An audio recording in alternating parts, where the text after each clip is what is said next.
Hi, this is Shesh. I'm an instructor at explanatory.com. I'm also M&A director at Explanatory Partners. In this class, we'll learn about the practical valuation method. The first topic is evaluating venture firm stocks. Here are the contents. The first one is venture firm valuation methodology. There are two methods for venture firm valuation. Of the two, we will focus on the which method in this class. Second, calculation of equity ratio.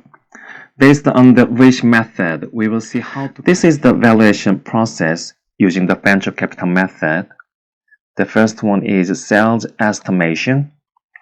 We need to predict the sales and profits up to the point in which we believe the investor would exit from their investing. The DocTrace is an AI company specializing in cybersecurity, founded in 2013 and headquartered in the UK, Cambridge.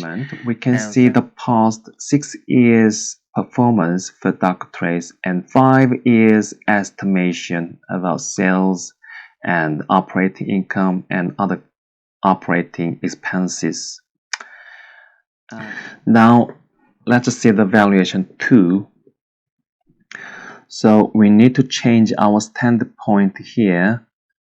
We are seeing DocTrace in 2014, and its previous revenue was around just 1.4 million pounds.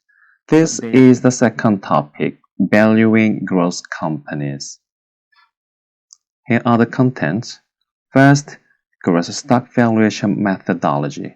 There are two methods for gross company valuation. The first one is the DCF method. So we should predict long-term free cash flow and measure their intrinsic value. Why should we? We will take this Jenga as a case sample in the Excel file. So you will find the value of this gross company.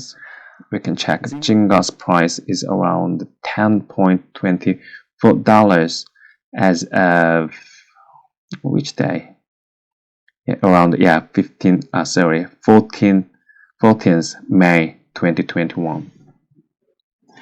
Okay, let's look at the balance sheet. We can see the past 6 years asset and liabilities, and we don't have to estimate all the indicators in the balance sheet for the coming 10 years. All we need is the items about reinvestments, working capital change, and the capex, capital expenditure. So this is the third topic, valuing mulching companies. We are taking AstraZeneca as a sample. Let me introduce this company and we will see the valuation in the Excel file. And this is a total valuation summary. The first one is a market price during the past 52 weeks. This is the lowest and this is the highest. And this is the fourth topic, valuing deficit companies. And this second is very, very important, knowing the reason why they have faced the deficit. We can adopt what valuation method we can use when we realize why they have the loss. There are 3 reasons. Let's read the short article. Boeing. Most of us know what Boeing is.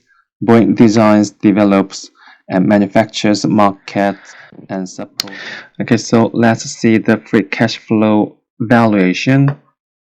Okay, you can see the free cash flow calculation. It is from EBIT, earnings before interest and tax. As of 17 May 2021, the Boeing price is 230. So based on this DCF, so the current price is overpriced. So just based on this scenario, it's not time to purchase the borrowing stocks at the moment. Okay.